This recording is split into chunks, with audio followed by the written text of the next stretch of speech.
Hey guys, it's Courtney and I'm back here with another video for Simon Hurley Create.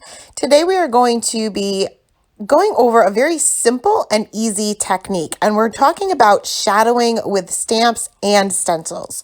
So I'm going to start off by stamping out my sentiment from the Encouraging Words stamp set onto a piece of stark white cardstock, also by Simon Hurley.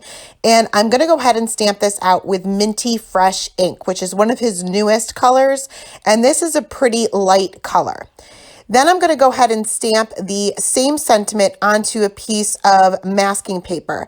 And now when you cut your masks for the sentiment, it does not have to be perfect. In fact, you want it to be a little imperfect, if that makes sense. So you want to make sure that when you're cutting out the mask for your sentiment, you are leaving a little bit of room around each one of those letters for the shadow that we will stamp later on. So once that was cut out, I can go ahead and line this up directly over the sentiment. And again, you just want to make sure that you're leaving a little bit of space around your letters for spacing reasons, and you'll see why in a little bit. And you may struggle with this a little bit, especially if you use a masking paper you can't see through. But once you have that positioned, we can move on to the ink blending with the Leafy Greens stencil, which is one of my favorites from the newest release. When I do ink blending for a stencil, I typically like to work on a scrap piece of paper. That way I don't pick up any ink from whatever surface I'm using. It kind of seeps into that scrap piece of paper. And I also like to tape it down, the paper face down on the bottom portion of the stencil with some Post-it note tape or washi tape. I'm going to use that same Minty Fresh ink, and I'm pretty much going with a light hand with this. I am using a blending brush. You can certainly use an ink blending tool or whatever you have in your stash. And all I'm doing is adding a little bit of ink with each one of these little leaves. And I am going, again, with a light hand. You can make this as dark or as light as you'd like.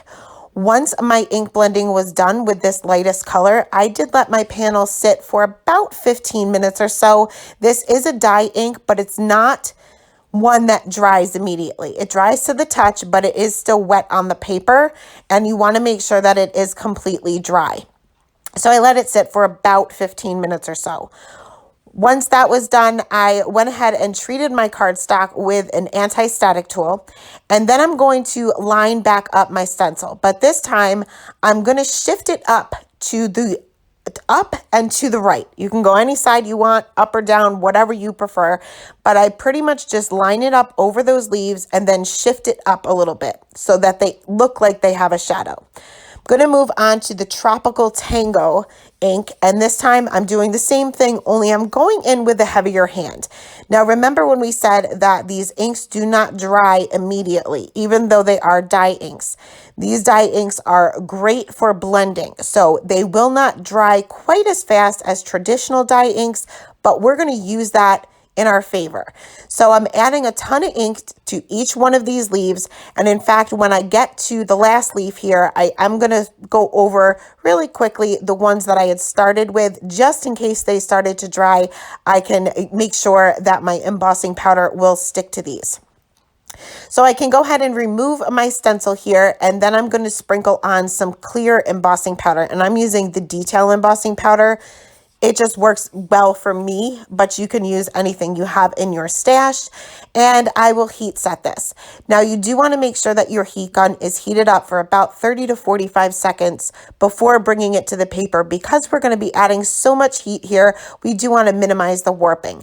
Now the stark white cardstock is pretty heavyweight, so you really don't have too much of a problem with the warping, but you can see that we have a nice shadow look. Now to intensify that, the clear embossing powder will brighten and lighten those up, the darker leaves anyway, up even more and create that shadow look. It's a little hard to see on camera, but you can definitely see with that Minty Fresh ink, it does create that shadow look. Now we are going to do the same thing, or pretty much the same thing, for the sentiment. So once that embossing powder has a couple of seconds to cool down a little bit, I can remove that mask and the Post-it note tape that was holding down my stencil. You just want to make sure that your embossing powder is not still hot when you remove that mask, or you can kind of peel up that embossing powder. Now I can line this card panel back into my mini MISTI here. I'm going to line the stamp directly over the image and then again move it up up and to the right, just a little bit to create that shadow look. I'm going to again treat my card panel with my anti-static tool again, and then stamp my sentiment with that same Tropical Tango, which is the darker ink, directly off to the right and up a little bit from that original image, and then sprinkle on that same white embossing powder. Nope, I lie, same clear embossing powder, and heat set that once again.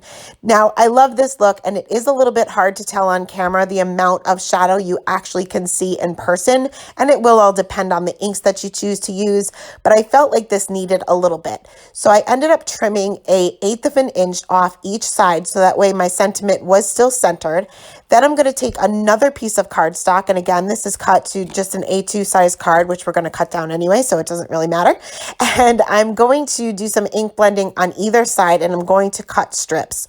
So I'm going to use the Tropical Tango on one side and the Minty Fresh on the other, and you can see that I just kind of brush off any remaining ink that I have on my blending brush from that darker color. I don't necessarily get a new brush, especially if I'm working within the same color family. So I'm going to trim the darker side with the Tropical Tango down to 1/4 of an inch, and then just a very, very skinny strip for that Minty Fresh, and I can go ahead and assemble my card. So I'm going to use my Tombow Mono Multi Glue. As you guys know by now, I prefer to use wet glue because it does give me a couple of seconds to shift things around and make sure everything is lined up before it becomes permanent. I did adhere my larger panel down first, and I adhere this all the way off to the right-hand side of my card panel, then that thicker strip of the Tropical Tango, and then that little teeny tiny skinny strip right against my card panel, just to kind of break up that area just a little bit. And you can see that we have this beautiful shadow on our leaves and our sentiment. I finished off with just a little bit of shimmer to that one strip there, just to add a little sparkle, and that is it. Super quick card today. I will leave all of the supplies listed in the description box below. Thank you guys so much for stopping by today, and have a great day. Bye.